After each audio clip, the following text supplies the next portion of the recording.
De maaitijd in de natuur moet nog losbarsten, zoals hier bij de Kroethof in Boetenpost. Netjes inderdaad ben ze al heel klaar voor het nieuwe seizoen, want ze hebben een nieuw onderkomen. Joet wat het nieuwe beziekerscentrum openen.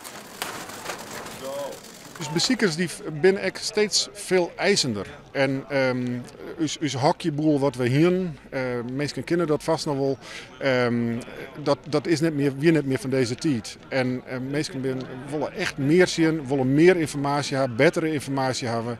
En dat kunnen we nou bieden in dit nieuwe gebouw. De Kroethof zocht de toekomst positief in en komt met grote ambities. Ze willen groeien van 20.000 bezoekers in het jaar naar 40.000. Wij hebben natuurlijk dit hier het jaar van culturele haardstad. En wij willen hier op de Kroethof vertellen hoe het bioverskaat. En dat doen we door de indicator van het bioverskaat en dat is de bij. En dat zijn niet alleen de bijen die in kolonies leven, maar ook wilde bijen.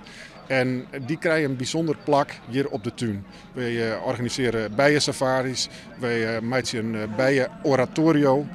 Dat is een projectvorm waar op 21 juni ook een daadwerkelijk bijenconcert jong wordt. En dat wordt wel heel groot aanpakt en daar verwachten we een hele grote bezoekers bij.